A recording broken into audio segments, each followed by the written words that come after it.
জুলাই গণ অভ্যুত্থানের সময়ে 24 তারিখে তৎকালীন স্বরাষ্ট্রমন্ত্রীর সাথে আপনি বৈঠক করেছিলেন, যেখানে আলেমরা পরিস্থিতি শান্ত করতে ভূমিকা রাখবেন বলে খবর প্রকাশিত হয়। সে সময় আপনারা কি করেছিলেন এবং জুলাই গণ অভ্যুত্থানে আপনার ভূমিকা কি ছিল? জুলাই গণ অভ্যুত্থানের সময়ে 24শে জুলাই তৎকালীন স্বরাষ্ট্রমন্ত্রী আসাদুজ্জামান খান কামালের সাথে যে বৈঠকের বিষয়টি ছিল, সেটি আমার সাথে যে ঘটনাটি ঘটেছিল সেটা খুবই মর্মান্তিক একটি ঘটনা। মূলত যেভাবে জুলাই এই বিপ্লবে নেতৃত্ব দানকারী ছাত্র নেতৃত্বকে জোরপূর্বক তাদেরকে দিয়েও মিডিয়ার সামনে নানা ধরনের বক্তব্য প্রদান করানো হয়েছিল, আমাদের ঘটনাটাও ঠিক অনেকটা সেরকমই ছিল। পুলিশ দিয়ে, স্থানীয় আইন শৃঙ্খলা রক্ষাকারী বাহিনীকে দিয়ে আমার জায়গা থেকে অনেকটা আমাকে জোরপূর্বক স্বরাষ্ট্রমন্ত্রীর বাসায় আনা হয়। আনার সময় আমাকে এমন বলেছিল যে স্বরাষ্ট্রমন্ত্রী আপনার সাথে কথা বলতে চান। তো আমি মনে করি ঠিক আছে, কথা বলুক। সেই কথা বলতে তো আমার আপত্তি ছিল না। তো আমি স্বরাষ্ট্রমন্ত্রীর বাসায় গিয়েছি, আমাকে নিয়ে যাওয়া হয়েছে কথা বলার জন্য। সেখানে গিয়ে দেখি যে আমি একটি বৈঠকের আয়োজন করেছে তারা।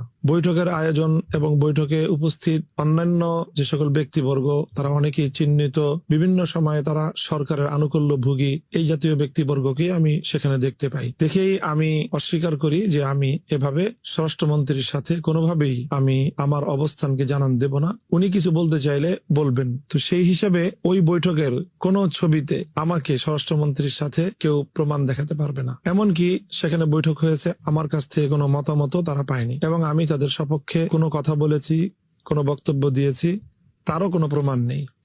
এমনকি বৈঠক শেষে আমি সবার আগে ওখান থেকে বেরিয়ে যাই। আমি বেরিয়ে যাওয়ার সময় মিডিয়া আমার কাছ থেকে তাদের সপক্ষে বক্তব্য নেওয়ার জন্য, এমনকি স্বরাষ্ট্রমন্ত্রীর প্রশাসনও আমার কাছ থেকে কোনো একটি বক্তব্য আদায় করার তার অনেক চেষ্টা করেছে।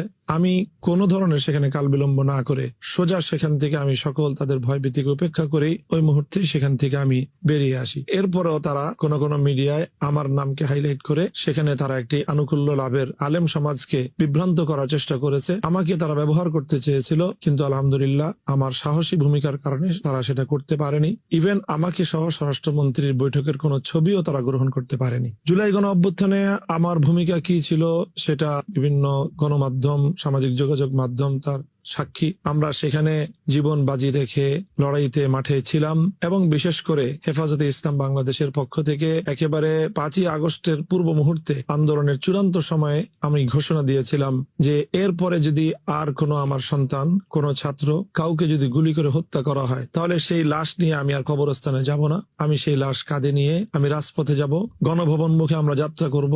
আমি বিপ্লবীদেরকে নিয়ে আমরা বিপ্লবের চূড়ান্ত ধাপে উত্তীর্ণ হব, এইরকম আমার ওপেন ঘোষণা ছিল। কাজেই এই ঘোষণার মাধ্যমে আমি যেটা মনে করি যে বাংলাদেশে আলেম সমাজ, হেফাজতে ইসলাম এই আন্দোলনে